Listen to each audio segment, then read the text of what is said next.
governança de dados e outras analistas de dados com data visualization, outros diversos focos na área de dados. E aquela velha frase assim, ó, que dado é o novo petróleo e tal, essa coisa aí já é passado, porque dado não é futuro, dado é presente dentro de todas as empresas, tá?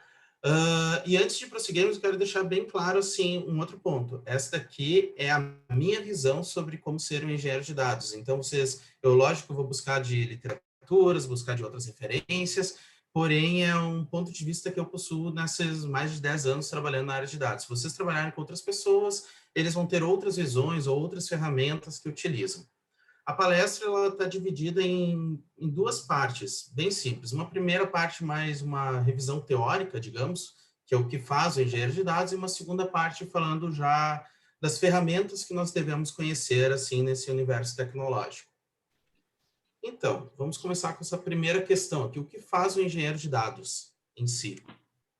Para trazer, nesses tempos de fake news, para a gente trazer uma referência de qualidade com garantia que é certeira, eu trago essa referência do Gartner. Para não precisar ler toda a explicação, vou separar esses 4 highlights que estão aqui nesse próximo slide, que o engenheiro de dados faz. Ele constrói data pipelines, ele provê dados prontos para análise de qualidade, ele enriquece e integra os datasets de entrada e tem um grande foco na integração de dados, modelagem, otimização, qualidade de dados, governança e segurança dos dados. Legal. Agora vamos esmiuçar cada um desses 4 highlights aqui que nós temos. Primeiro, construção de data pipelines. Esse daqui é o cerne do engenheiro de dados. Vamos fazer uma analogia assim para todo mundo. Se um engenheiro de software ele constrói um sistema do início dele, desde da captura de dados, início do banco de dados até a entrega final, o engenheiro de dados ele está focado no dado e ele vai construir desde a captura do dado, seja ele num sistema legado, num banco de dados, seja ele um arquivo CSV, algum relatório, ou se ele vai estar capturando, digamos, via rede social. Vou lá e faço um streaming dentro do Twitter e fico capturando hashtags. Até fazendo o tratamento desse dado para que ele seja humanamente analisável e traga informações e entrega para o consumidor final. E esse consumidor final pode ser uma aplicação, pode ser uma equipe de inteligência de negócios, pode ser qualquer coisa. Então, depende de qual é o endpoint. Seguindo, dentro do Data Pipeline, nós fazemos a principal qualidade, digamos, é enriquecer e integrar os datasets de entrada. O que eu quero dizer com datasets de entrada? Nós estamos trazendo informações. Imagine um cenário, nós estamos trazendo informações de um CRM e do sistema de chão de fábrica da empresa X, certo? Cada um desses sistemas tem uma natureza de dados e possui um tipo de informação. O engenheiro de dados vai pegar e vai cruzar essas informações para que elas façam sentido para uma diretoria, por exemplo, para um diretor olhar e conhecer como está a saúde de toda a sua empresa, dentro de um dashboard, dentro do sistema dele, que aí seria uma área de data visualization para consumir. Mas ele tem que cruzar esses dados de uma forma que seja consistente a informação, porque nós precisamos enriquecer, integrar, mas garantir a qualidade do dado, para que seja pronta para análise. Então, esse dado ele tem que estar consistente, tem que ser um dado de qualidade. Se o setor A vai lá e faz 2 mais 2 é igual a 4, e o setor B, 2 mais 2 é igual a 5, peraí, ele tem o dado, tem a informação, mas ele não tem uma qualidade nessa informação quando nós cruzamos os sistemas. Então, nós temos que garantir que os dois setores possuam a mesma informação quando fazem a mesma operação. Porque tudo isso vem no nosso grande cerne aqui, que é um grande foco na integração do dado, na modelagem desse dado, na otimização, porque não adianta nós fazermos um data pipeline que dure, digamos, 3 horas, sendo que o dado em 3 horas já é um dado que não faz mais sentido para mim. para minha tomada de decisão.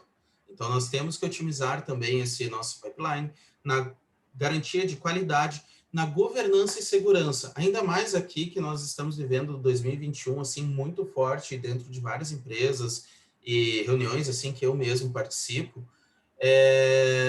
clientes preocupados com LGPD.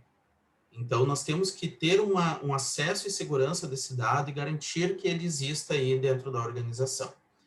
Legal, nós temos todos esses 4 focos e tal, mas existe uma regra mágica para todas as situações, que nós não temos uma solução mágica para todas as necessidades. Enfim, a gente não tem um martelo mágico que vai transformar tudo em prego. Basta dar uma martelada, basta chegar lá e vai funcionar. Uma hora a gente precisa de um parafuso, de uma porca. Por quê? Esse cenário aqui, nesse desenho que eu estou trazendo para vocês, ele é muito comum dentro de várias empresas, que é uma aplicação de banco de dados única, segurando todas as outras da organização. E essa é uma situação muito comum, mas isso gera um baixo desempenho para todo mundo e um alto custo para manter, porque você começa a investir em hardware, investir em mais tecnologia, em profissionais para manter esse banco de dados online, para tentar atender todo mundo, e não dá. E é até por isso que nós temos diversos tipos de armazenamento de dados dentro do nosso universo tecnológico. Os mais comuns, assim, que boa parte das pessoas que eu acredito que estejam aqui na Cal sabem, são bancos de dados transacionais, os OLTPs, bancos de dados analíticos, como o OLAP ou Data Warehouses, que são armazéns de dados.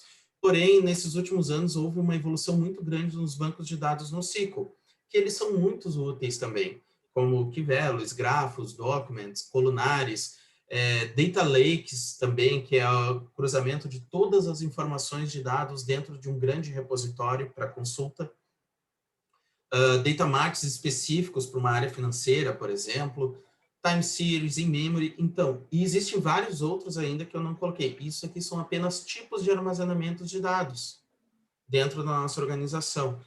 Legal, a gente tem vários tipos de armazenamento de dados, nós sabemos que nenhuma solução vai ser mágica para tudo. E como que eu decido? Como que eu chego lá e escolho qual que é a melhor tecnologia? Para isso, em 2018, eu conheci esse conceito chamado Thermal Data, a partir de uma palestra que ocorreu no reInvent da AWS, que é um conceito que aqui eu cruzei e fiz uma tradução livre para a realidade brasileira, tá? Mas é o conceito seguinte, o dado ele tem uma temperatura, e dependendo da temperatura, ele vai possuir um certo nível que nós vamos cobrar por gigabyte armazenado, e, por exemplo, ele vai ser durável ou nós vamos ter uma taxa de solicitação. Exemplo, bem rápido para nós entendermos essa tabela. Nós temos que consultar um carrinho de compras, pegar uma coisa bem simples assim do nosso cotidiano. Um carrinho de compras. Todas as informações do carrinho de compras, elas são as informações que elas são consideradas hot data, porque o usuário que está lá na frente do site fazendo uma compra no e-commerce, ele quer estar consultando, ele vai estar consultando o seu carrinho de compras o tempo todo.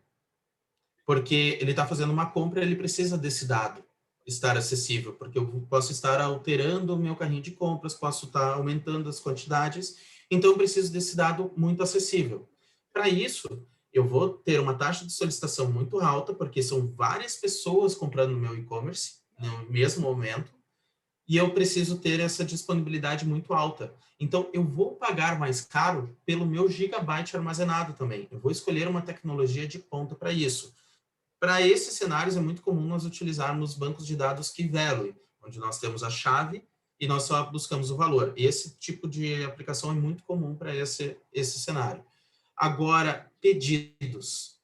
Pedidos não é toda hora que nós estamos consultando no nosso banco de dados. Digamos, a gente pode estar consultando os últimos 6 meses com uma certa frequência, às vezes quer recomprar algum item, alguma coisa, ou às vezes até para aparecer na página do usuário, né? Então, tem alguém que está com o áudio ligado aí, está me dando retorno aqui. Ok. Continuando. Então, nesse cenário, é bem comum o pedido. ser um warm data, por exemplo, para os últimos 6 meses, para uma interface, para algum que nós temos que apresentar. E o resto, cara, é cold data. Eu não tenho uma consulta contínua ou relevante do meu usuário para consultar se meus pedidos foram feitos. Beleza? Então, ok. A gente conheceu toda essa parte teórica. Agora, o que nós precisamos conhecer para trabalhar com engenharia de dados? Para explicar para vocês, eu trouxe 4 cenários assim que são os mais comuns hoje em dia no universo empresarial e mais simples também de serem explicados no contexto de ferramentas tecnológicas. On-premises, que é nada mais é que nosso data center local. Amazon Web Services, na AWS, a Cloud na AWS, a Cloud da Google, que é a GCP, e a Cloud da Microsoft, que é a Azure. Dentro dos ambientes, são os mais comuns que nós vamos trabalhar. Para isso, para explicar, eu montei um pipeline, umas etapas de processamento do dado padrão, para nós conhecermos as ferramentas e quais podem ser aplicadas ali. Dependendo do cenário, nós podemos utilizar as ferramentas de diferentes formas. Não precisam ser escritas na pedras, como estou apresentando aqui para vocês. Aqui é para nós exemplificarmos um pouco de todo esse ecossistema de ferramentas tecnológicas que para nós utilizarmos. Então, separei nas seguintes etapas. Data Input, ou Data Capture, ou Data Ingestion, tá? Que é a captura do dado. Data Staging ou Landing Zone, dependendo do cenário. Não sei se as pessoas aqui já trabalharam nesse ambiente de dados, podem conhecer pelos dois nomes também. Ou existem outros nomes também. Data Processing, que é a área de processamento desse dado. Data Endpoints, que é onde esse dado vai ficar armazenado para ser consumido. No meu caso, eu coloquei Data Visualization, ferramentas de visualização de dados, ou pode ser equipes de desenvolvimento, equipes de negócio que possuem um endpoint específico para consultar esse dado. Mas antes, para todos os ambientes, essa aqui é uma dica que eu dou, assim, que é uma coisa que eu conheço e eu sei que ajuda muito todo mundo que quer se tornar um engenheiro de dados. Saiba uma linguagem de programação, né? Eu escolhi muito Python para conhecer, né? Não sou um exímio programador Python, mas eu conheço algumas bibliotecas para nós utilizarmos, mas Python é uma linguagem muito interessante para nós trabalharmos. Conheça a arquitetura de software, porque toda essa parte de solicitação, de camadas, quem vai consumir o dado, qual é o tipo de consumidor desse dado, vem muito da arquitetura de software. Então, nós temos que estudar e conhecer essa disciplina. E, logicamente, conheça a arquitetura de dados, porque nós temos uma estrutura de modelagem de dados. Por exemplo, uma modelagem de dados focada em BI ou Data Warehouse é muito comum nós trabalharmos com modelagem Star Schema ou Snowflake, né? Ou trabalharmos com views materializadas. Então, essas são arquiteturas de dados que nós vamos projetar para os nossos endpoints. Prosseguindo. Ambientes on-premises. Aqui as nossas 5 etapas aqui de processamento. E agora vou trazer um pouquinho de ferramental. Eu só vou apresentar algumas ferramentas, porque em on-premises nós temos inúmeras ferramentas. Mas eu vou trazer algumas aqui e quais seriam as aplicações delas. Por exemplo, Apache NiFi, ele é uma ferramenta open source que é relativamente comum de nós encontrarmos em ambientes atuais, que ele vai lá, busca o dado de um processo de batch, ou seja, ele ou alguém vai e executa, ou ele está numa agenda e traz o dado para nós. O segundo cenário muito comum são ferramentas made in-house, o famoso, tu podes criar uma ferramenta e colocar como um serviço para buscar, ou cadastra um processo shell lá no cron job do Linux, ou cadastra um processo PowerShell dentro do Windows para buscar esses dados. Essas são informações bem comuns. E uma última ferramenta que eu quero trazer para vocês é uma, digamos, mais sofisticada, que é o Apache Kafka. O Apache Kafka é um sistema para um consumo de dados muito volumoso, digamos. Várias ferramentas, várias pessoas estão cruzando os dados e existe um processo de escrita muito alto. Então, o Kafka ele consegue escalar horizontalmente, nós podemos programar ele para atender a taxa de solicitação das pessoas, mas ele não vai perder os dados. Nós escrevemos nele e também através de um mecanismo chamado Kafka Connect, ele pode buscar os dados nas fontes, exatamente o que mudou, e trazer para distribuir os dados da forma que nós precisamos. Landing Zones. Landing Zones, ou Staging Data também, eles são ambientes onde nós estamos com o raw data, ou seja, o dado cru está armazenado nessa nossa landing zone, exatamente como se fosse uma fonte da verdade, né? Nós vamos buscar esse dado e vamos trabalhar em cima desse dado cru o nosso pipeline de processamento, toda a nossa inteligência.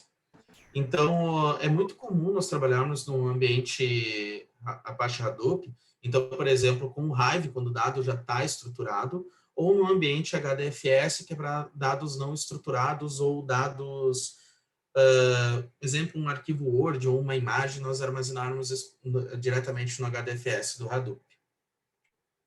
Data Processing. A área de processamento de dados, eu coloquei aqui 2 caras para fazer esse trabalho, que são bem interessantes. O Apache Airflow, ele além de nós podermos programar, porque ele é desenvolvido em Python, nós podemos programar o processamento do dado dele usando Python e suas libs. O Apache NiFi, ele também faz isso. E o Airflow, ele também orquestra todo o nosso pipeline. Então, ele pode mandar executar um PowerShell, por exemplo, para capturar os dados. Pode mandar toda essa nossa orquestração do pipeline, ele faz também pelo Airflow. Ele pode mandar salvar no Hadoop, pode mandar salvar no Data Endpoint e pode determinar caminhos a percorrer. Tudo isso baseado em Python, que é o Airflow. É uma ferramenta muito legal para quem quer entrar na área, para quem quer conhecer em ambientes on-premises. Fora que AWS, GCP e Azure, as 3 têm ferramentas que são baseadas no Airflow. Data Endpoints é quem vai armazenar o nosso dado no final das contas. Coloquei aqui os bancos de dados mais comuns, que são open source, que é o MySQL e o Postgre, e um banco de dados que todo mundo que usa ama, que é o MongoDB, que trabalha tanto com banco de dados orientado a documentos, quanto bancos de dados orientados a Key Value, e eles são muito bons. E agora eu sei que o MongoDB também tem uma feature para trabalhar com grafos, que é bem interessante. E para finalizar, Data Visualization. Separei 3 ferramentas aqui também de mercado que são muito boas. O Pentaho, que também possui Pentaho ETL, que faz todo esse nosso pipeline também, ele consegue fazer uma orquestração, mas o Pentaho é uma ferramenta de BI open source que está há muito tempo no mercado e ela é bem sólida. Power BI e Tableau são os 2 players que hoje assim possuem a maior parte do mercado de players de Data Visualization e BI dentro do universo empresarial. Pago, né? Continuando. Agora trazendo o cenário de Amazon Web Services, a AWS. Data Ingestion. É muito comum nós utilizarmos Lambda, porque a Lambda vai lá, traz o dado e fazemos a ingestão do dado. Landing Zone. Nós vamos utilizar o próprio S3, que é a entrada no universo da AWS é para armazenar dados. Então, o S3 faz esse processamento. A AWS possui um serviço único de processamento de dados, que é o AWS Glue, que ele é bem bacana, do meu ponto de vista, dentro dos 3 que eu vou mostrar aqui, das 3 clouds, é o que possui menos capacidade em alguns momentos, mas ele é o que tem mais, digamos, capacidade de adaptação. Quem conhece alguma linguagem de programação como Python ou Scala, consegue adaptar o Glue e vai ter um poder de processamento bem bacana. Data Endpoints. Dentro da AWS, nós temos inúmeros repositórios de dados. Selecionei aqui os 4 mais comuns que nós trabalhamos. RDS, que são os bancos de dados transacionais, como SQL Server, MySQL, Postgre, e o próprio da AWS, que é o Aurora. Nós temos o Data Warehouse, que é o Redshift. Temos para a função de Data Lake e todas as consultas dentro de arquivos, nós temos o Athena. E para bancos de dados baseados em documentos e Key Values, nós temos o DynamoDB. Eles ainda possuem inúmeros serviços de armazenamento de dados e aí vem de conhecer o cloud provider e conhecer a sua aplicação, conhecer quem vai consumir esse dado para escolher a melhor alternativa de repositório. Porque sempre temos que nos lembrar em custo-benefício, porque todos eles possuem um custo para trazer um benefício X. E aí vem capacidade de gestão, e isso é papo para uma talk inteira sobre gestão de dados. E a AWS possui o Amazon QuickSight, que é uma ferramenta de visualização de dados que faz essa estrutura de uma forma básica, não tão aprofundada quanto o Pentaho, Talent, Tableau ou Power BI. Prosseguindo, Google Cloud Platform, GCP. Nós temos o Cloud Functions para ingestão de dados, que é o mesmo papel do Lambda. Nós temos para Landing Zone o Cloud Storage. Para processamento de dados, nós podemos utilizar o Data Fusion, que é uma ferramenta recente da Google. Foi lançado em julho do ano passado. Então, ela é bem recente e bem bacana de ser utilizada. Existe outra também, que é a Data Prep, que é muito boa também, mas requer um nível de expertise um pouco maior. Muito bacana. Temos Data Endpoints, como a AWS, nós temos inúmeros tipos de Data Endpoints totalmente gerenciados pela GCP, pelo Cloud Provider. Nesse caso, BigQuery, Cloud SQL, Cloud Dataproc, Bigtable. Todos eles dependem da necessidade do dado, da aplicação de quem vai consumir esse dado. E para Data Visualization, das ferramentas assim de visualização é muito bacana, já está inclusa dentro do pacote G Suite, então para uma empresa que já possui G Suite, já possui o Data Studio, que é uma ferramenta de visualização de dados muito boa. Microsoft Azure, Cloud Functions, como o cara para ingerir os dados ou para acionar, capturar e trazer informação. Para além de Zone, nós temos o Blob Storage, que é o serviço deles de storage. Data Processing, Data Factory, que já tem dentro do Data Factory, tem uma das melhores ferramentas do mercado de processamento de dados e machine learning também, de ciência de dados, que é o Databricks. Você pode chamar scripts por dentro do Data Factory. Data Endpoints, como todos os outros, nós temos vários lá dentro. Destaquei aqui os principais, que é o Synapse Analytics, Azure SQL, Data Lake Gen 2, porque são produtos diferentes, Data Lake geração 1 e geração 2, e o Cosmos DB, que é o banco de dados NoSQL, um dos mais potentes que tem no mercado. E Data Visualization, nós temos o Power BI no stack da Azure. É importante, assim, ó, eu quero reforçar a seguinte questão. Essa daqui são algumas ferramentas, nós temos pipelines que podem ser desenvolvidos de outras formas, de outras maneiras. Nós podemos ter pipelines, por exemplo, que nem aqui na Azure, que é a imagem que vocês estão vendo, exclusivamente construídos, baseados no Data Factory. Então, varia muito de arquitetura para arquitetura. Para isso, nós temos que conhecer a arquitetura e as ferramentas para ir propor qual seria o melhor cenário. Existe uma boa base de estudos para nós trazermos o melhor cenário para o cliente. Por isso que é muito importante nós conhecermos a parte teórica junto com a prática. Beleza? E agora, muito obrigado a todos que me ouviram nesse, basicamente, monólogo aqui. E dúvidas, perguntas, mitos que queiram retirar, estou à disposição. Show de bola. Valeu, Tomás. Galera, mandem dúvidas pra gente pelo chat ou falem. Tomás está aí à disposição.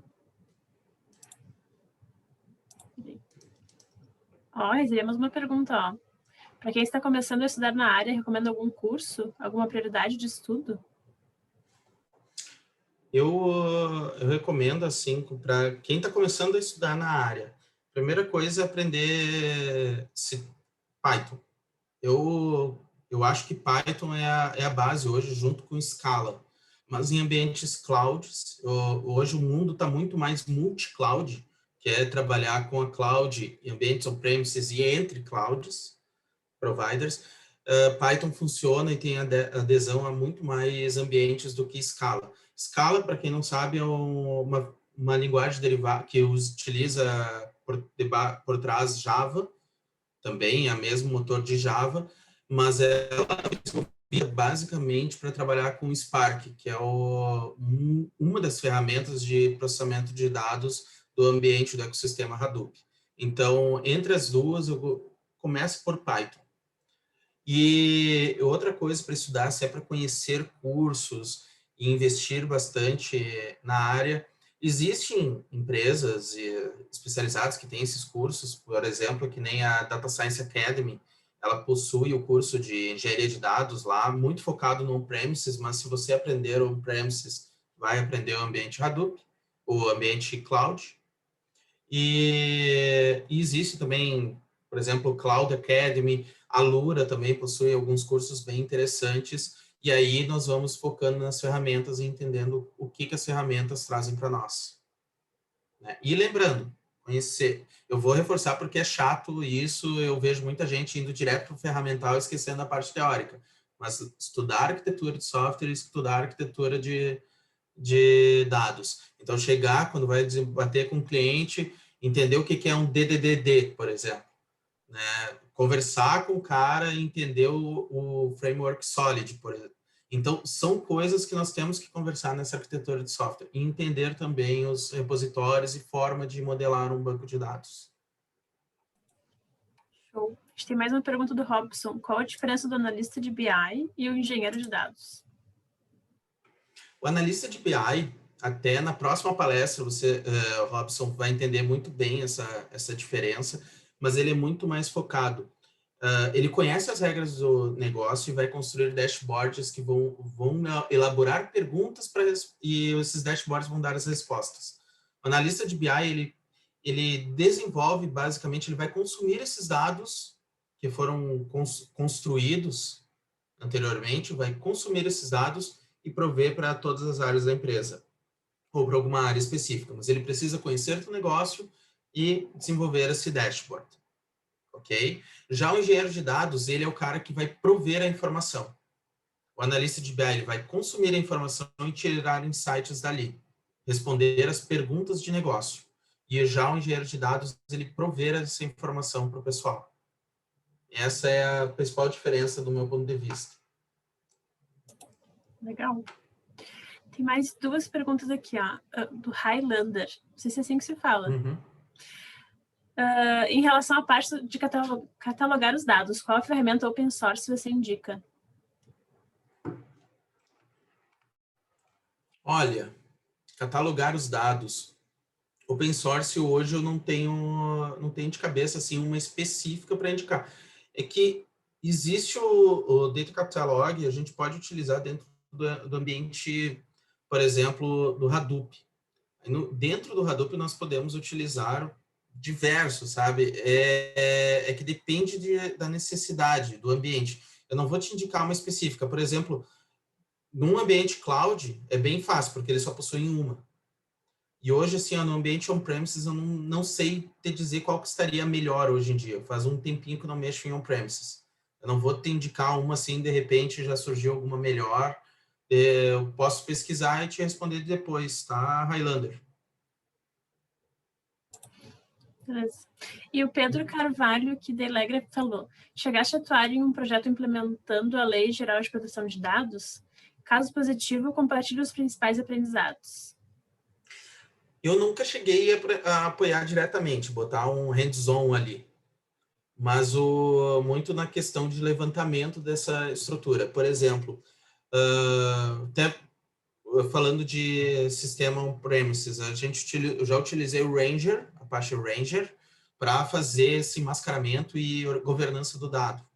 Ele faz esse trabalho de uma forma bem inteligente. Dentro de GCP, eu já utilizei esse cara, o BigQuery mesmo. A GCP desenvolveu features para nós conseguirmos fazer o mascaramento dos dados que precisam ser mascarados de acordo com o nível de acesso do usuário. Então, de aprendizado, é mais o uso da ferramenta, é entender qual é a ferramenta que nós vamos utilizar, quais são os dados, o que é dado crítico, né? E aí, à medida que nós vamos navegando e fazendo data discovery, todas as estruturas, nós vamos descobrindo dados críticos em vários ambientes. Então, é bem... aprendizado, assim, eu não vou te dizer assim, eu aprendi isso, porque foi mais da ferramenta, do uso da ferramenta e das circunstâncias, né? Então, é conhecer a ferramenta e aplicar conforme a lei. A gente não tem muita escolha aí. Sim, né? Acaba que a LGPD agora vai trazer algumas mudanças, né? E Exatamente. o Eliomar perguntou, tem expectativa de aumento de vagas quando sair o Open Banking? Tem algo que a gente pode fazer para se preparar para isso, além do que já foi falado? Interessante. Sobre se preparar, eu opto por seguir essa cartilha aqui, digamos, dessa palestra. Depois dessa palestra, eu acho que também vai estar disponível, né, Andréia? Sim, Para vai o estar pessoal sim. poder visualizar. Ela vai estar disponível, Gravação todo o também. vídeo da palestra. Então, dá uma olhada, pega essas ferramentas, estude elas, estude essa parte, porque estar preparado, para mim, é aquela coisa, você está comprando o ticket. Você está comprando o ticket e não sabe quando que o trem vai passar. Mas quando o trem vai passar, já está com o ticket na mão, é só entrar no vagão. Então, é conhecer as ferramentas, é estudar sobre elas e ir atrás. Não, e ter aquela coisa assim, ó, estar sempre atualizado. Né? Eu já conversei com algumas pessoas, por exemplo, eu sigo o Feedly e leio ali uma vez a cada 2, 3 dias, porque é impossível acompanhar todo dia, né? Mas aí tem só de AWS, por exemplo, hoje para ler tem mais de 50 atualizações. Então é difícil acompanhar essa área, mas aí faz o filtro e foca exatamente naquilo que tu queres aprender. E o Ricardo, tem alguma opinião sobre ferramentas de processamento como Spark, Flink, Storm? Flink e Storm eu nunca trabalhei, mas Spark eu já trabalhei algumas vezes, é uma ferramenta fantástica para processamento, o engine de processamento dele é a base, por exemplo, da AWS Glue para processamento e cruzamento de dados. Ela é uma ferramenta muito cara porque ela exige muito de memória, então se nós formos adaptar no ambiente on-premises, nós precisamos ter um hardware muito parrudo, com muita memória, lá dentro para rodar o Spark, porque a grande sacada do Spark é que ele não evita fazer uso do disco, que é um hardware mais barato. Ele vai utilizar a memória para fazer esse processamento de uma forma rápida e cruzamento dos dados. Então, ele é fantástico. E eu gosto muito dele. Só que, para a linha de desenvolvimento que eu adotei de 5 anos para cá, eu utilizo as ferramentas clouds, que já possuem o Spark embutido e já faz toda a abstração que eu preciso. Então, toda a parte de administração do Spark, a administração do ambiente Hadoop, a administração de todos esses ambientes, da Apache Foundation, eu não preciso me preocupar. O Cloud Provider se preocupa por mim. Eu só me preocupo em desenvolver e cuidar ali para otimizar o processo dentro dessa ferramenta.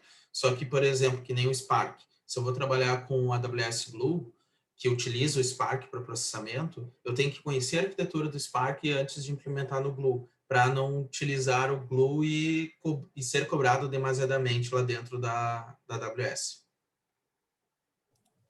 Sim. Show de bola. Muito obrigada, pessoal, pelas perguntas. Enfim, o Tomás vai seguir aí até o final. E agora vamos para a próxima talk, do Diego e do Ian. Então, gurias, estão aí? Oi, sim, só um minutinho. Claro. Aqui. Pronto, vocês conseguem ver já? Sim, já estamos te vendo. Tá bom. Então, boa noite, pessoal. Primeiramente, eu gostaria de parabenizar o Tomás pela excelente apresentação. Eu acredito que realmente foi possível entender um pouco de como funciona a carreira de engenheiro de dados aqui. E agora eu vou tentar passar para vocês um pouco de como foi a minha experiência no início de carreira como um engenheiro back-end, a gente escreveu aqui.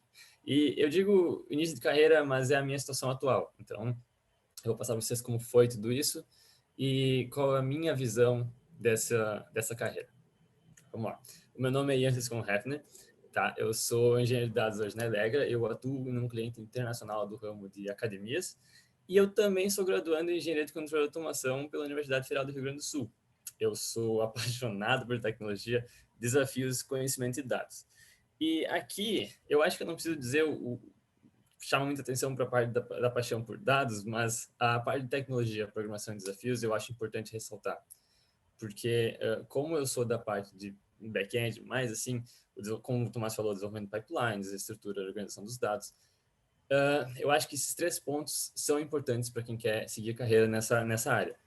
Porque a tecnologia, ela vai ser o seu cotidiano. Você vai aprender novas tecnologias, você vai ter que aprender sobre isso todos os dias. Então, é algo que o ambiente demanda de ti, então é bom você gostar, né? O mesmo segue para a programação.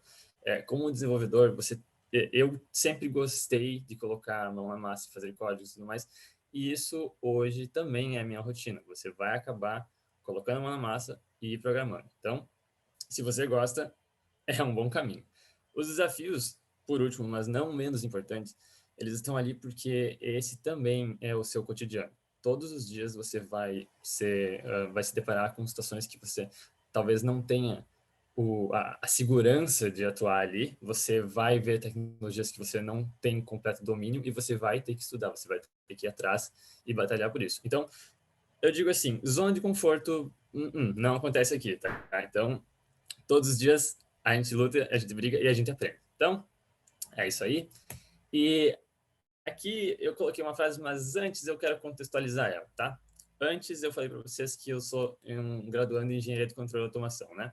E aí vocês podem estar se perguntando, tá, Ian, mas tu veio ali e agora tu é engenheiro de dados, então tu não está saindo da área, quais são as relações, sabe? Como tu chegou aqui?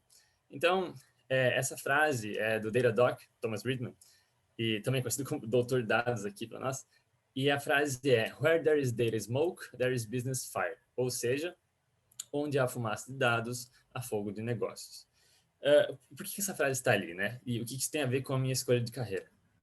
Bom, alguns anos atrás eu tive o privilégio de participar como um bolsista de iniciação científica dentro da faculdade de um projeto de controle baseado em dados, né? Data Driven Control. E lá, a gente tinha uma excelente equipe, a gente participava desse projeto de uma grande indústria nacional, tá? E a gente tinha uma excelente equipe de desenvolvimento de controladores, baseado em dados. Só que o nosso grande problema, e justamente a área que eu atuava, era na comunicação entre os dados que a gente recebia da indústria e a gente utilizar eles, de fato, para gerar respostas para as nossas perguntas. No nosso caso, controladores, né? E, bom, ali eu vi que, além de me apaixonar por esses desafios e essas coisas que tinha que resolver todo dia, de comunicação entre esses dois lados, né? Que depois eu vim conhecer como pipelines, isso tudo eu percebi que o mundo já estava ali, sabe? Nós já estávamos cercados de dados e a dependência já era muito clara. Então, no meu caso de controle e automação, você vê surgindo indústrias 4.0, casas inteligentes com a internet das coisas e tudo isso, e a consequência direta disso tudo são dados. E, como eu falei, a gente já está imerso nisso, né? Então, fazia extremo sentido para mim dar esse salto de carreira e complementar a minha formação com essa direção na engenharia de dados. Agora eu vou falar para vocês, então, como foi que eu cheguei ali, né? Como que eu saí da faculdade de controle e automação e fui, então, parar como engenheiro de dados. Tudo começou como um jovem talento. Eu participei do programa de seleção da Elegra e entrei, então, como o Jovem Talento, que é um programa de estágio, e ali eu passei, ao longo dos meses, por um programa de trilhas, né? Foram 4 trilhas, e que elas moldaram, basicamente, além do meu perfil profissional, o meu perfil pessoal. Eu fui exposto ao erro, foi me dado a grande ideia de que eu deveria errar, eu deveria buscar o erro, porque ali eu aprenderia, né? E essas trilhas eu aprendi diferentes conteúdos, como desde, por exemplo, design patterns, até passando por métodos ágeis e indo até microserviços, cultura DevOps, engenharia de dados em si, as ferramentas e tudo mais. E isso tudo, claro, com uma grande equipe de mentores, o próprio Tomás, que sempre me ajudou muito no caminho. E eu sei que isso, com certeza, me construiu pessoalmente, profissionalmente, para eu poder assumir, então, o meu próximo desafio, dar esse salto, esse passo a mais para atuar como um engenheiro de dados propriamente dito, né? Então, logo de cara, assim, o primeiro desafio é o psicológico, quando você assume esse desafio, porque você passa de um ambiente em que você tem um escopo fechado, os seus problemas sempre eram meio direcionados, você sabia atuar, para um lugar em que os problemas são abertos, você não sabe exatamente o que usar, como o Tomás falou antes, você tem que ter muito essa propriedade das ferramentas, porque você vai ter que fazer essas escolhas. Então, esse foi o primeiro, eu poderia dizer, o primeiro desafio de todos foi o psicológico. Assumir essa responsabilidade agora como um engenheiro. Então, passando disso, então, para o desafio prático, né? Foi a minha integração com o cliente. Eu acho que isso foi muito forte, eu senti isso bastante, felizmente de forma positiva, que eu utilizei as metodologias que eu aprendi durante as trilhas, são métodos ágeis e tudo mais, e pude, então, entrar na equipe de maneira muito mais natural, porque você entra num lugar que você não conhece como as coisas funcionam, você não sabe como as coisas se relacionam, e aí você começa a ver que, na verdade, aquilo segue um padrão e que você tem como se direcionar e como você sabe com quem falar, quando falar, como são projetados os objetivos e os desafios. Então, passando desse desafio, agora, e na prática, né? Como é que isso tudo funciona, assim, na mão na massa mesmo?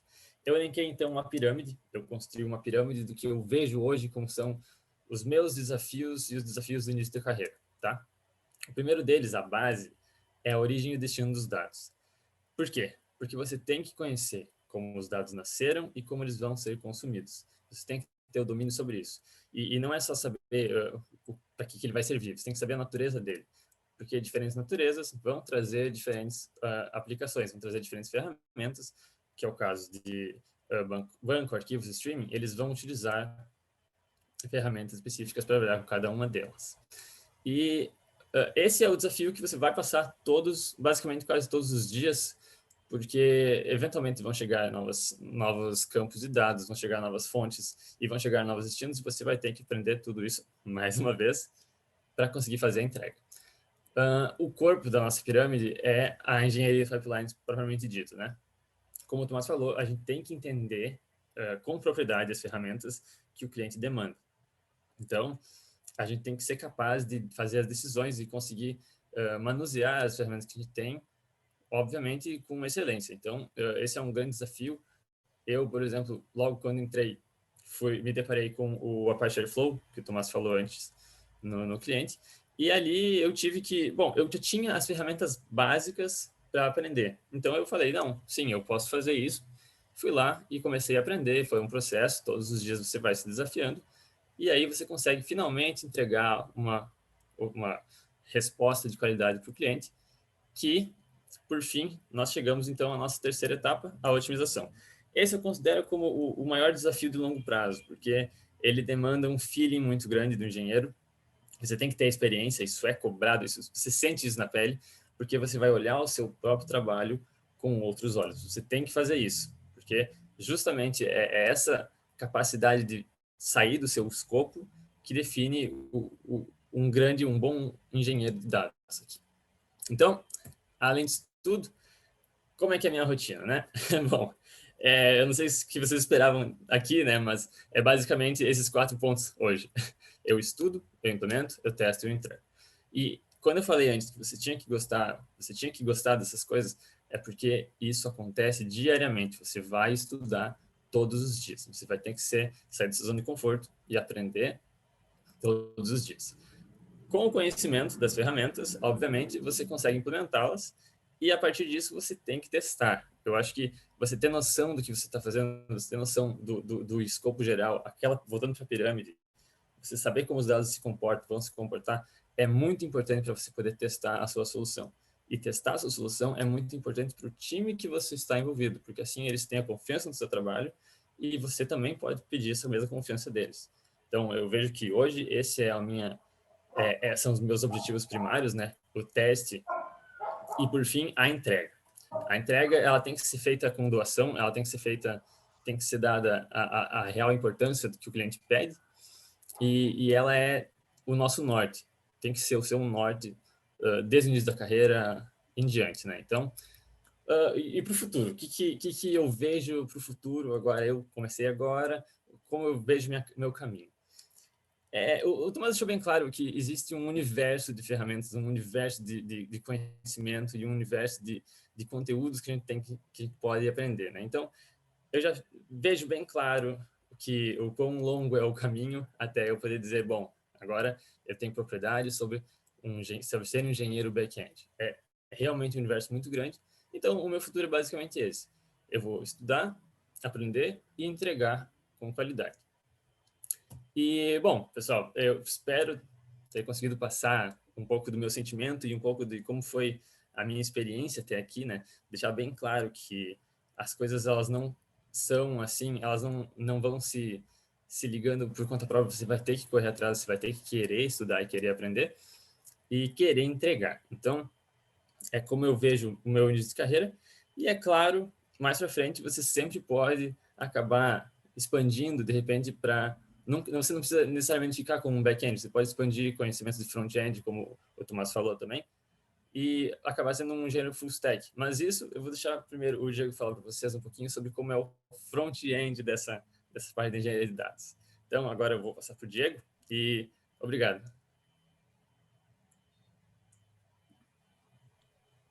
Boa noite, pessoal. Compartilhamento. Show de bola. Diego, tá por aí? Aí. Vocês estão vendo? Sim. Certo, legal. Então tá, agora eu vou dar continuidade então à apresentação do Ian, né? Eu vou falar um pouco mais de como é que essa parte do front-end, né, da engenharia de dados. E que resumindo aí seria a análise de dados, né, o desenvolvimento de BI, né? Então é a parte da entrega para o cliente. Então tu pega os dados que já foram trabalhados, né, que foram entregues, tu tem um endpoint aí que tu consome os dados e agora tu vai ter que aplicar, fazer esse meio termo entre os dados e o cliente, né? Aqui. Aí, certo. Então, eu me chamo Diego Schneider Lichtmeier. Hoje eu sou analista de dados e desenvolvedor de BI pela Elegra. E eu estou me graduando em tecnólogo de Big Data e Inteligência Analítica pela Uniriter.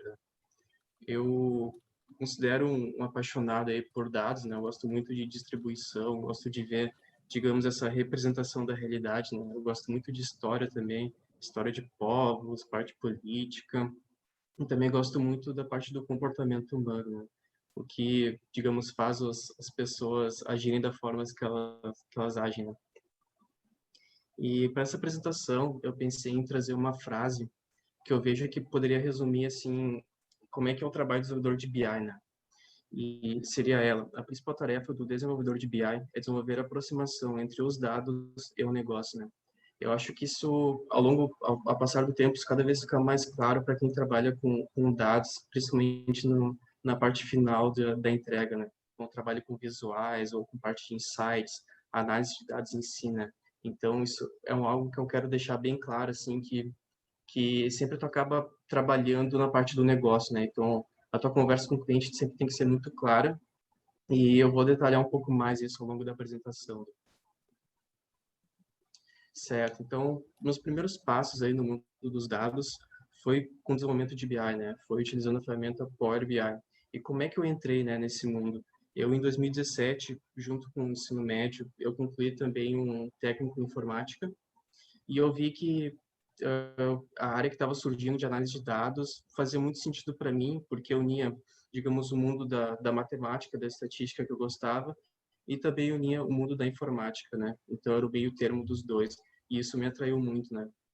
Então, eu trabalhei durante mais ou menos 2 anos, principalmente com o desenvolvimento de BI, usando o Power BI, e geralmente os projetos tinham, assim, uma longa duração, porque os clientes não tinham conhecimento muito aprofundado sobre os dados e também ainda não tinham uma camada analítica deles, né? Então, isso teve que ser feito praticamente do zero e tendo também uma validação contínua como consequência, né? Porque daí sempre era validado junto com os próprios processos do cliente, né? Mas nesse processo de desenvolvimento de BI eu vi que realmente é uma área muito interessante que me chamou muita atenção, né? Certo, e agora como jovem talento, né? Então, eu entrei em julho do ano passado na Elegra como jovem talento, né, no programa de engenharia de dados, que é composto aí por diferentes trilhas de aprendizagem, né? E eu acho que eu poderia destacar, assim, desse período foi o conhecimento de engenharia de software, que foi muito interessante, porque quando tu começa a estudar a programação orientada a objetos e pegar toda essa lógica da programação em si, né, isso facilita o teu trabalho até quando tu trabalha na parte final, né? Então, por exemplo, tu tá trabalhando lá com um gateway de dados, né, do Power BI. Às vezes pode estourar um erro, e daí naquele erro ele vai estar composto da mesma forma de uma mensagem do Java, né? Então, tu consegue já ler aquela mensagem de erro, já consegue já muito mais rápido descobrir por que aquele erro foi causado, né? Então, essa parte de engenharia foi bem interessante aprender. E uma coisa que eu poderia destacar, assim, não só da parte do programa dos Jovens Talentos, mas da Elegra em si, é esse espaço de feedback, essa mentoria constante, né?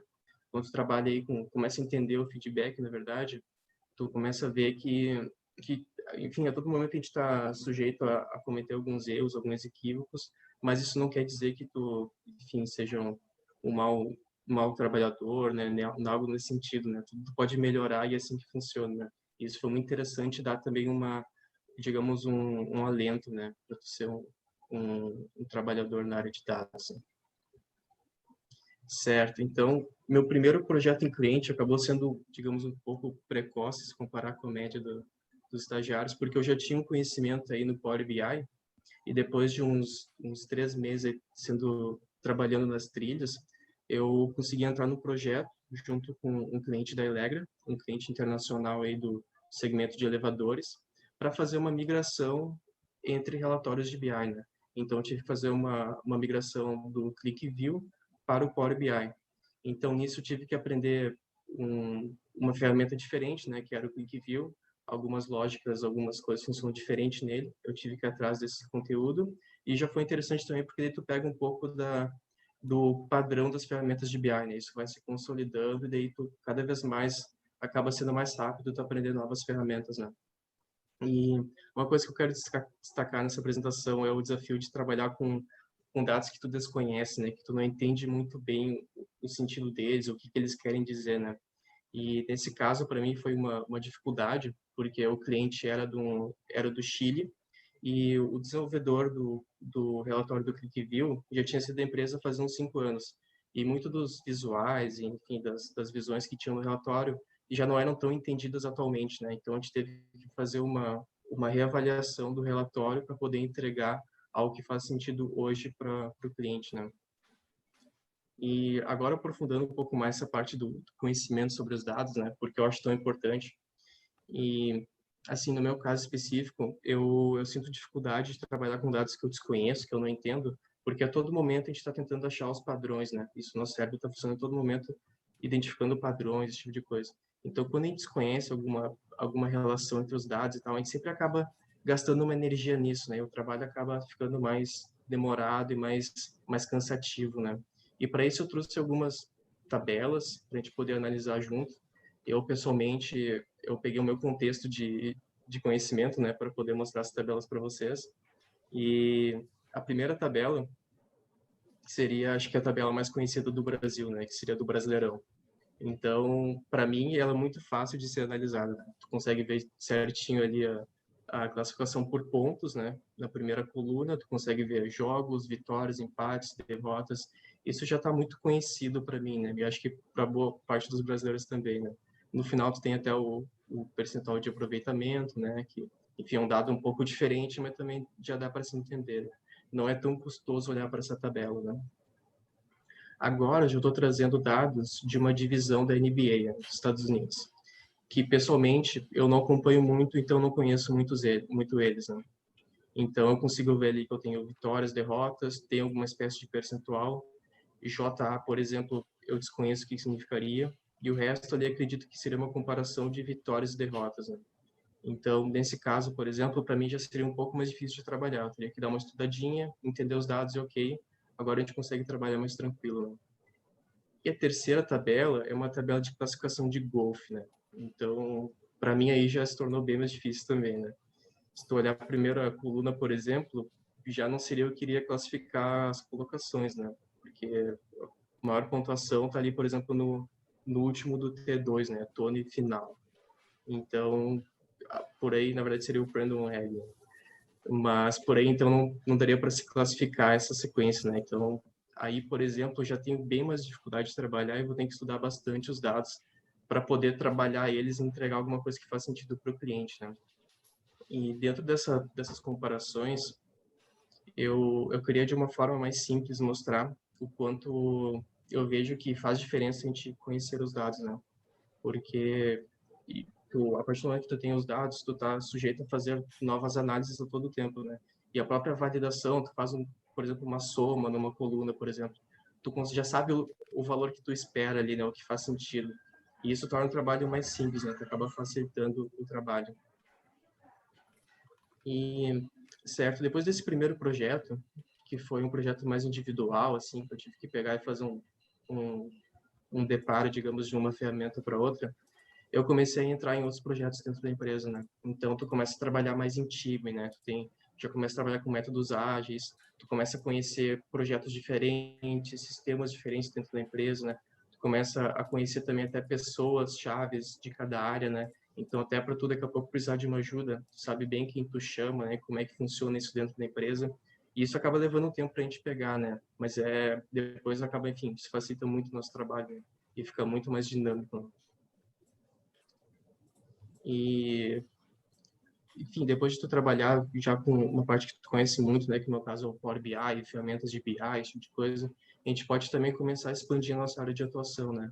Então, eu posso, ao mesmo tempo, começar a estudar um pouco mais sobre pipelines, eu posso trabalhar um pouco mais em engenharia de dados, né? Posso expandir para esse lado e também eu posso expandir as minhas análises de dados, né? Então, eu posso ir para a área de ciência de dados também, né?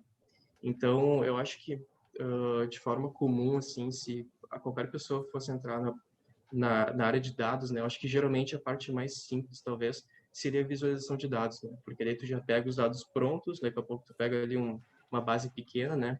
Tu pega uma ferramenta que é simples, como o Power BI, e tu faz um outro gráfico, tu já começa a entender como funciona, né?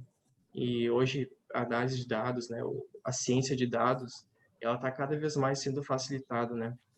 Então, antes que tu precisava daqui a pouco fazer todo o modelo de machine learning, né? Hoje tu só aponta a coluna que tu quer analisar e ver o resultado esperado, né? Então, acho que é muito importante tu conhecer, aí entra de novo essa parte de conhecer os dados, né? Tu conhece os dados e espera daqui a pouco algum retorno sobre aqueles dados, né?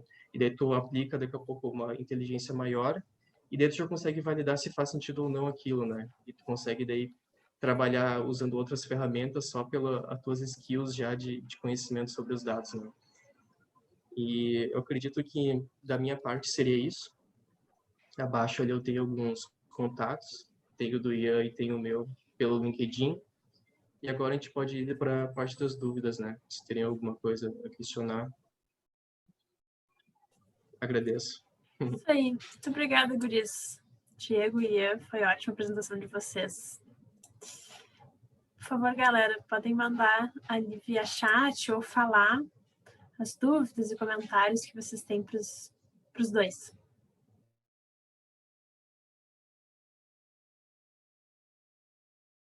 O Emerson já agradeceu o Tomás e aí o Diego para a soma de conhecimento, né? Realmente, foi super, super rico, pessoal.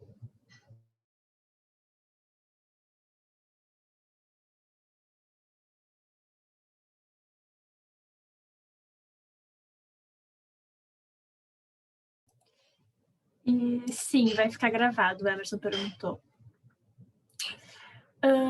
A Carol também agradeceu, né? Parabenizou o Diego. E o Robson perguntou qual a diferença entre o cientista e o engenheiro. Acho que foi o cientista e o engenheiro de dados, né? Não sei, acho que eu poderia responder, mas talvez a gente poderia dividir de pergunta ali com o Tomás, né? Mas eu vejo que a principal diferença do engenheiro e do cientista é que o engenheiro realmente ele acaba trabalhando mais na parte dos pipelines, né? Então, ele trabalha mais no backlog mesmo, né? A parte mais core dos dados. E o cientista de dados, né? Até hoje em dia eles falam que seria meio que uma profissão pônei, né? Que não existe. Seria unir, então, esse conhecimento de negócios, de programação e de matemática, né? Estatística. Então, eu vejo que no cientista de dados, ele conhece toda essa parte mais matemática, estatística, e ele é muito mais próximo do negócio, né, de responder perguntas específicas, né, trabalhando aí com dados mais complexos, né. E o engenheiro, ele já conhece mais tecnologias diferentes e formas diferentes de fazer o pipeline dos dados, né, e fazer uma entrega mais especializada, né, para o cientista de dados. Eu acho que, se eu pudesse falar assim como eu vejo, acho que seria isso aí mesmo. Eu acho que complementando, aproveitando para complementar, uma diferença bem, eu imagino, fácil de visualizar, pode ser um exemplo que eu tive ainda no projeto que eu mencionei dentro da faculdade, era que, apesar de nós termos um software e um processo todo para trabalhar com os dados que vinham da indústria, tu pegar esses dados e aplicar nessa metodologia, não funcionava. Isso não funcionava, porque, eventualmente, o operador que entregava os dados mudava e as coisas vinham de um jeito diferente. A gente perdia essa qualidade dos dados. Então, o cientista em si, ele vai pegar os dados e te dar alguma resposta. O engenheiro, ele vai fazer essa conexão. Bom, aqui vieram os dados, aqui estão eles para consumo. Então, eu acho que uma diferença bem visual, bem clara de entender seria essa.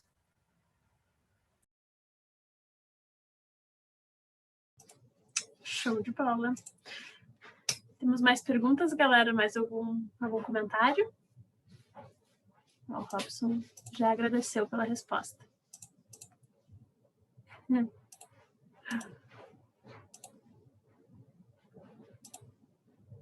É isso aí, então. Bom, pessoal, só quero agradecer, né, todo mundo que estava aí presente também pela troca de conhecimento, enfim, por participar do nosso meetup. Agradecer de novo os nossos palestrantes, está todo mundo aqui agradecendo, enfim, e parabenizando vocês. Lembrando que amanhã, então, a gente já vai disponibilizar essa talk gravada para todo mundo que quiser rever, enfim, a gente vai compartilhar via Meetup, via LinkedIn. Então, né, em todos os nossos canais. Vocês também podem seguir os nossos palestrantes ali, né, lá no evento do LinkedIn tem o nomezinho deles e tudo mais, podem também buscar eles ali nos contatinhos que eles mandaram. Beleza? Muito obrigada, então, galera, e...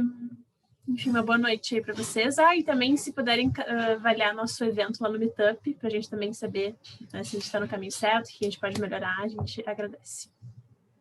Faltou pedir para dar like no canal, já que vai estar no YouTube. É verdade, tem que dar like no canal e comentar também. Valeu ali, um joinha, né? Isso. Isso aí. Valeu, pessoal. Valeu, galera. Pessoal. Boa noite. Boa noite. Valeu, tchau, tchau.